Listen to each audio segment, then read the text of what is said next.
آج ہم بات کریں گے تاریخ میں اس موقع کے بارے میں جہاں سلطنت عثمانیہ کا آغاز تھا اور کسی کو پتہ نہیں تھا ابھی کہ یہ اتنی بڑی سلطنت بنے گی، اور ساتھ ہی ساتھ اس آغاز کے دوران اس وقت ایک آدمی انہی کی زمین میں سے گزرتا ہے اور ان سے ملتا ہے، ان کے بارے میں لکھتا ہے، اور وہ آدمی اپنی جگہ ایک بہت بڑا لیجنڈ بن جاتا ہے آگے جا کے۔ اس وقت اس کو بھی نہیں پتا تھا کہ وہ اتنا بڑا مارکا مار رہا ہے، اور یہ آدمی تھا ابن بطوطہ یا محمد ابن بطوطہ۔ السلام علیکم، میرا نام ہے مشا اینڈ خوش آمدید ٹو تاریخی ٹیلز۔ یہ ویڈیو بھی آٹومن ہسٹری سیریز کا پارٹ ہے، تو اگر آپ اس کے بارے میں اور ویڈیوز جاننا چاہتے ہیں اردو یا ہندی میں تو آپ ادھر دیے ہوئے لنک کے اوپر کلک کر سکتے ہیں۔ آئی ایم شیور آپ سب نے ابن بطوطہ کے بارے میں سنا ہی ہوگا، رائٹ؟ تو اگر آپ نے اس کے بارے میں سنا ہوا ہے تو مجھے کامنٹس میں ضرور بتائیں کہ آپ کو کیا پتہ ہے اس کے بارے میں، کیونکہ میں سوچ رہی ہوں کہ شاید اس کے اوپر بھی ایک سیریز بن سکتی ہے، بیکاز میں نے جتنا پڑھا ہے وہ بھی اس کی زندگی بھی بہت دلچسپ ہے، ٹھیک ہے؟ On that note please subscribe ضرور کیجیے، لائک ضرور کیجیے اور بیل آئیکن کو بھی ہٹ کیجیے۔ ابن بطوطہ پیدا ہوتا ہے ماڈرن ڈے موراکو کے اندر سن 1303 کے اندر۔ اس نے اپنی زندگی میں بے تحاشا سفر کیا، اور اسی سفر اور گھومنے پھرنے کی وجہ سے وہ آج مشہور ہے، کیونکہ اس نے اس سارے سفر کو لکھ لیا تحریر کی شکل میں، اور وہ آج ہمارے لیے ایک بہت ہی انمول نقطۂ نظر ہے اس دور کے اندر کہ اس وقت کیا ہو رہا تھا اور کتنے مختلف خطوں میں کیا ہو رہا تھا۔ ابن بطوطہ کی کتاب کا نام ایکچولی بہت مجھے دلچسپ لگا۔ عربی کے اندر اس نے کچھ اس طرح کا نام لکھا ہے کہ وہ ذرا آپس میں نا رائم کرے یا ایک لہسی بن جائے اس کی۔ میرا تلفظ بہت اچھا نہیں ہے لیکن میں آپ کو بتاتی ہوں اس کا نام کیا تھا۔ تحفات النظر فی غرائب الامصار و عجائب الاسفار۔ اردو میں اس کا مطلب کچھ اس طرح کا بنے گا کہ شہروں کے عجائبات اور سفر کے عجائبات پہ غور کرنے والے لوگوں کے لیے ایک تحفہ۔ اور مزے کی بات، انہوں نے کتاب لکھی بھی اسی طرز میں ہوئی ہے جیسے کہ یہ ایک تحفہ ہی دے رہے ہیں اپنے پڑھنے والوں کو۔ اب کیونکہ یہ نام اتنا لمبا ہے، اس کو عموماً ابن بطوطہ کے رحلہ کے نام سے جانا جاتا ہے، اور رحلہ کا مطلب سفر نامہ۔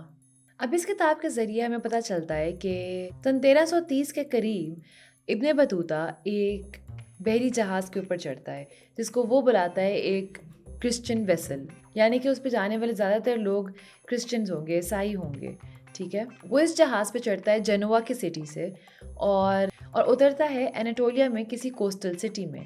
انیٹولیا آج کل ترکی کے اندر واقع ہے۔ اب ظاہری بات ہے اس زمانے میں اس ایریا کو انیٹولیا نہیں بلایا جاتا تھا۔ ابن بطوطہ اپنی کتاب میں اس خطے کا نام لکھتا ہے بلاد الروم، یعنی کہ گریک لوگوں کا خطہ۔ اب جب ابن بطوطہ اس زمین سے گزرتا ہے تو اس وقت یہاں پہ اورحان کی حکمرانی چل رہی ہوتی ہے۔ اب اورحان کون ہے؟ اورحان عثمان کا بیٹا ہے۔ عثمان وہ شخص ہے جس نے سلطنت عثمانیہ کی آغاز کی تھی، ٹھیک ہے؟ تو ابن بطوطہ جب اس خطے سے گزرتا ہے تو وہ اورحان کو سلطان برسا کے نام سے پکارتا ہے، اور وہ یہ بتاتا ہے کہ یہاں پائے جانے والے سارے ترک بادشاہوں میں سے سب سے زیادہ امیر اور طاقتور آدمی یہ ہے، سلطان آف برسا۔ اب اس کو یہ چیز اس لیے بتانی پڑتی ہے کیونکہ جب وہ اس خطے سے گزرتا ہے یہاں کوئی 25-30 مختلف چھوٹی چھوٹی ریاستیں ہوتی ہیں، کیونکہ تاریخ کا وہ دور چل رہا ہوتا ہے جہاں پہ سلجک ڈائنیسٹی جو ہے وہ اپنا زوال تک جا چکی ہوتی ہے، اور اب جگہ ہوتی ہے نئے لوگوں کی آنے کی آگے، ٹھیک ہے؟ تو اس کے اندر یہ مختلف ترک قبیلے جو ہیں وہ اپنی اپنی چھوٹی چھوٹی ریاستیں بنا کے بیٹھے ہوتے ہیں، اور ان میں سے سب سے بڑی اور طاقتور ریاست اب تک اورحان کی ہوتی ہے۔ اور آلسو یہ اس ایریا کو بلاد الروم اس لیے بلاتے ہیں ابن بطوطہ کیونکہ یہ سارا خطہ 200 سال پہلے تک جو بائزنٹین ایمپائر ہے، جو کہ رومن ایمپائر کی ہی آگے ایکسٹینشن ہے، اس کے انڈر آتی تھی۔ لیکن جب سلجک آئے تو سلجک لوگوں نے یہ پورا خطہ فتح کر لیا اور پھر یہ ان کے انڈر آنا شروع ہو گئی، لیکن ظاہری بات ہے نام بدلتے بدلتے سال اور بھی لگنے تھے، تو اس لیے بلاد الروم۔ ابن بطوطہ اس خطے کے بارے میں ایک اور چیز بھی کہتا ہے، وہ کہتا ہے، میں آپ کو انگلش ٹرانسلیشن دکھاؤں گی اسکرین پہ، میں آپ کو اردو میں بتاتی ہوں ساتھ ساتھ۔ پورے دنیا میں سب سے بہترین خطہ مانا جا سکتا ہے۔ اللہ نے اس کے اندر وہ ساری چیزیں اکٹھی کر ڈالی ہیں جو باقی زمینوں میں بکھری ہوئی ہیں۔ اب ہمیں یہ بھی معلوم ہوتا ہے اس کی لکھائی کے ذریعے کہ یہ صرف اورحان کی زمین سے گزرا نہیں ہوتا، یہ اورحان سے، اس کی فیملی سے، ہر ایک سے ملا بھی ہوتا ہے بذات خود۔ اور اس چیز کی وجہ سے ہمیں ایکچولی اورحان کے بارے میں بھی چھوٹی چھوٹی چیزیں پتہ چلتی ہیں جو کہ شاید تاریخ میں گم جاتی ہیں اور ہمیں کبھی نہ پتہ ہوتی. ابن بطوطہ بتاتا ہے کہ ٹنگ ٹوسٹر ہے تو ابن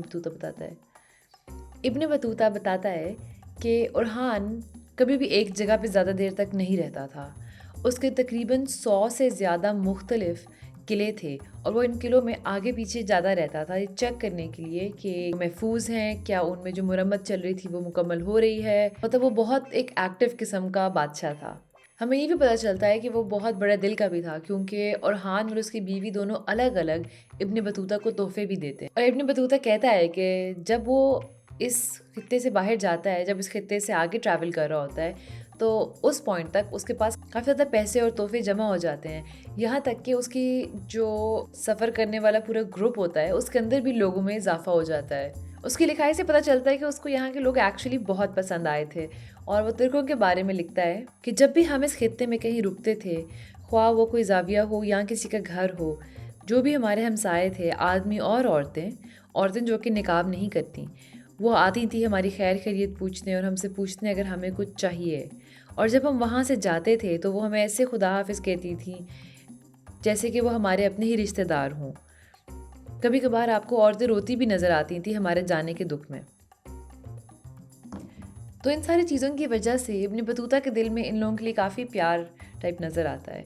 اب ابن بطوطہ کو لگتے ہیں تقریباً 15 مہینے اس پورے خطے کو کراس کرنے. تو ظاہری بات ہے وہ اور بھی بہت چیزیں بتاتا ہے. ان میں سے ایک جو مجھے مزے کی چیز لگی تھی وہ بتاتا ہے ایک اخی برادری کے بارے میں جو کہ غیر شادی شدہ مرد اور وہ مرد جو کہ ابھی جوان ہیں ان لوگوں سے بنی ہوتی ہے. اور وہ لوگوں نے ایک پورا نظام بنایا ہوتا ہے جہاں پہ وہ لوگ آنے جانے والے مسافروں کی خدمت کے لیے ایک پورا ایریا بناتے ہیں, ان کے آرام گاہ بناتے ہیں.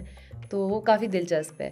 اگر آپ اس کے بارے میں اور جاننا چاہتے ہیں تو آپ ڈسکرپشن باکس میں جا کے میرے دیے ہوئے سورسز اور لنکس کو دیکھ سکتے ہیں اور وہاں آپ کو ڈیٹیلز مل سکتی ہیں. ٹھیک ہے, see you guys next time, bye.